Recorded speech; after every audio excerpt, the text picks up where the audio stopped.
আসসালামু আলাইকুম রহমতুল্লাহ। সবচেয়ে গুরুত্বপূর্ণ একটি দিন আমাদের মাঝে চলে আসছে, সেটি হচ্ছে মহরমের 10 তারিখ, অর্থাৎ শুহাদায়ে কারবালা এবং আশুরা, যা আমরা বলে থাকি। সেটি হচ্ছে আরব দেশে আগামীকাল 16 জুলাই, মঙ্গলবার। যারা আজকে এখন কথা হচ্ছে যে রোজা রাখবেন কয়টা এই আশুরা উপলক্ষে। আশুরা রোজা হচ্ছে দুটা হচ্ছে রাসূল সাল্লাল্লাহু আলাইহি ওয়াসাল্লামের সুন্নাহ। একটি হচ্ছে মহরমের 9 তারিখ এবং অপরটি হচ্ছে 10 তারিখ। আগামীকাল মঙ্গলবার 16 জুলাই, মহরমের 10 তারিখ, তা আরব দেশে চাঁদের প্রতি ভিত্তি করে। তো সেক্ষেত্রে আজকে হচ্ছে 9 তারিখ। আজকে একটি রোজা অলরেডি যারা রাখছেন আলহামদুলিল্লাহ, আর যারা রাখে না এই রোজাটা পরবর্তী সময় রেখে দিবেন মহরমের 10 এবং 11 তারিখ, অর্থাৎ 2টি রোজা রাখবেন। তো যারা রাখতে পারছেন আলহামদুলিল্লাহ। তো আগামীকাল 16 জুলাই মঙ্গলবার, মহরমের 10 তারিখ, এবং আজকে মহরমের 9 তারিখ সোমবার 15 জুলাই। এই দুদিন হচ্ছে আরব দেশে যারা আছেন আজনবী এবং ঐতিহাসিক নাগরিক সহ সবার জন্য প্রযোজ্য, অর্থাৎ 2 দিন রোজা রাখার জন্য।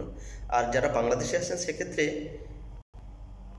16 জুলাই মঙ্গলবার, মহরমের 9 তারিখ এবং 17 জুলাই বুধবার 10 তারিখ।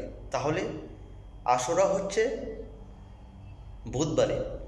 তো সেক্ষেত্রে মঙ্গলবার এবং বুধবার তারা রোজা রাখবে। 16 এবং 17 জুলাই মাসের মঙ্গলবার এবং বুধবার যারা বাংলাদেশে আছে তারা রোজা রাখবে। তো আমরা চেষ্টা করব ইনশাল্লাহ এই মহরমের তাৎপর্যপূর্ণ দিনগুলো স্মরণ করতে, শুহাদায়ে কারবালা এবং আহলে বায়াতের প্রতি ভালোবাসা, রাসূল সাল্লাল্লাহু আলাইহি ওয়াসাল্লামের আহলে বায়াতের প্রতি ভালোবাসা এবং তাদের প্রতি সর্বোচ্চ মহব্বতের প্রতি ভিত্তি করে জিকির, আজকার, দোয়া, দরুদ, কালাম এবং নফল ইবাদতগুলো যেন আমরা বেশি বেশি আদায় করি, ফরজ, ওয়াজিব, সুন্নাহ ইবাদতের পাশাপাশি। এছাড়াও এই দিনটি পূর্বকাল আদি যুগ থেকে চলে আসছে একটি মর্যাদাপূর্ণ, যা প্রত্যেক নবী রাসূলের আমলে যা পালন করা হতো, বিশেষ এটি একটি সংগঠিত ঘটনাকে উদ্দেশ্য করে।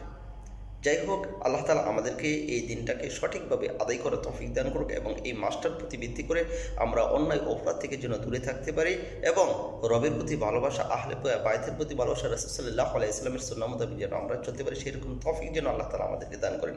প্রিয় দর্শক, নিয়মিত ভিডিওর আপডেটগুলো পেতে ভিডিওটি শেয়ার করে রাখতে পারেন। যারা ইউটিউবে দেখতেছেন সাবস্ক্রাইব করে রাখতে পারেন এবং যারা ফেসবুকে বা টিকটকে দেখতেছেন অবশ্যই লাইক দিয়ে শেয়ার করে রাখতে পারেন, ফলো করে রাখতে পারেন।